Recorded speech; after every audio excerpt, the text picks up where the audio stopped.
Hi, readers. Let's get started on today's lesson. Friends, have you ever been reading to yourself and thought, what does this word mean? Well, I know I have. And today, we're going to learn how nonfiction readers figure out unknown words by being word detectives. Now, you may remember this from labs, but let's review. What is a word detective exactly? Well, friends, a word detectives look for the clues from authors to help us figure out what a word means. Let's take a look at what some of these clues are. Friends, you can be a word detective by looking for examples, okay? While you're reading, next to a tricky word or an unknown word, an author may have an example right there. Let's take a look at this example here. Some animals eat vegetation, such as grass, plants, and leafy shrubs. Look, the author gave examples of vegetation to help us learn what vegetation means. They said vegetation is grass, plants, and leafy shrubs. So helpful. Friends, you can also figure out an unknown word by looking for a definition. Okay? Sometimes an author will put a definition right there in the text. Let's take a look at this example. Bats are nocturnal, which means they sleep during the day. Look, the author put a bold word, nocturnal, a tricky word or an unknown word, and then they told us exactly what it means. Nocturnal means you sleep during the day. All right, let's move over here. Friends, using your background knowledge is another very important thing we need to do as nonfiction readers. You need to think to yourself, what do I already know about this topic? That can help you figure out an unknown word. Like this example here, eagles. Eagles soar through the sky and feel the wind beneath their wings. Well, if I think about that, what eagles do, I know eagles fly in the sky. So I may think that soar is something like flying. Okay? Using your background knowledge can really help you. All right, the last thing we can do as readers is we can use the text features. The text features like a diagram, a glossary, or the photographs can help us figure out what keywords, tricky words, unknown words, what all those words might be. So look here, I can see the diagram and see that the hind legs are right here. See, hind legs with that label, and that label is pointing to the back legs. So I know hind leg means back legs. All right, friends, today your job is to go find a nonfiction book. You can check out RazKids Epic or that T-Read app we have. And you are going to fill out this worksheet about 2 unknown words. Now, if you're reading a book and you think, well, I know all these words, Miss Aquino, you can also choose an interesting word or a keyword. You're going to write what those words mean. You can also draw about it. And then you are going to circle or highlight what helped you figure out what that word means, okay? Let's practice being word detectives together by reading this book, Storms. All right, so here we have monsoon. Already, friends, that is an unknown word. I do not know what monsoon means.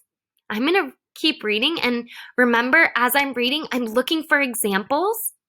I'm looking for a definition somewhere. I'm using my background knowledge, and I'm using those text features, okay? All right. Monsoons are winds that change each season.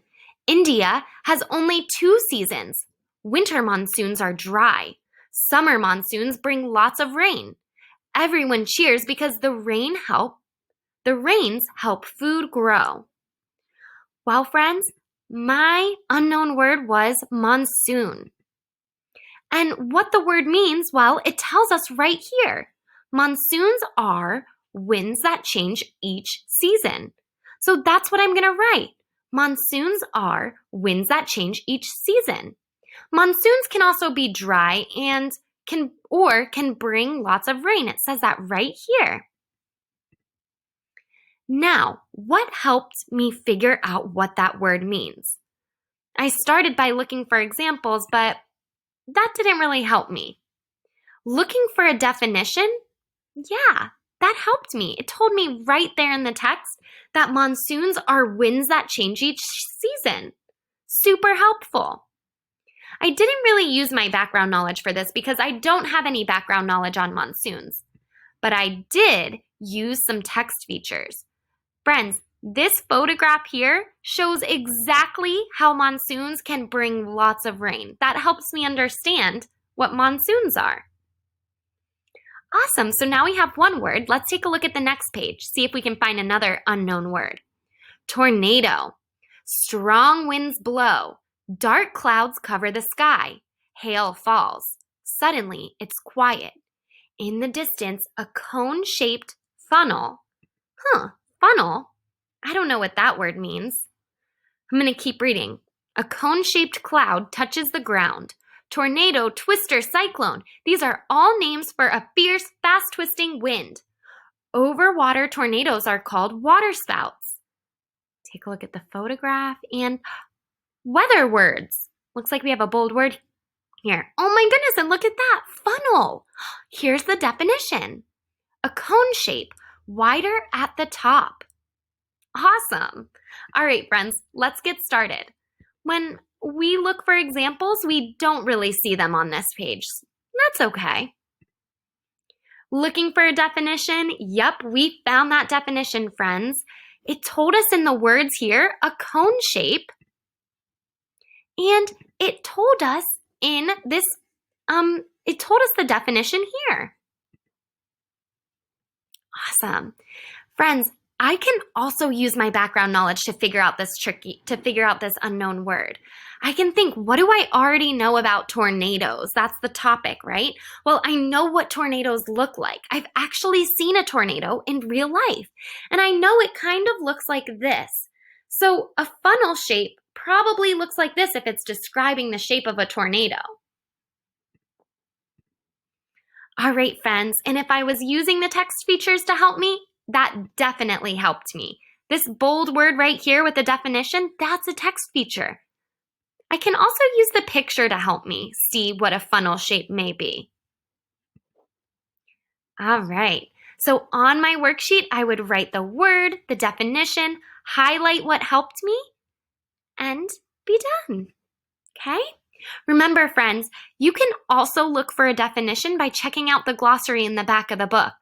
Check it out. Here's funnel right here. Friends, remember, your job is to grab a nonfiction book and fill out this worksheet. You can type in the Google Doc, write in your notebook, or print out the worksheet, okay? And check out the teacher example if you need help. Happy reading!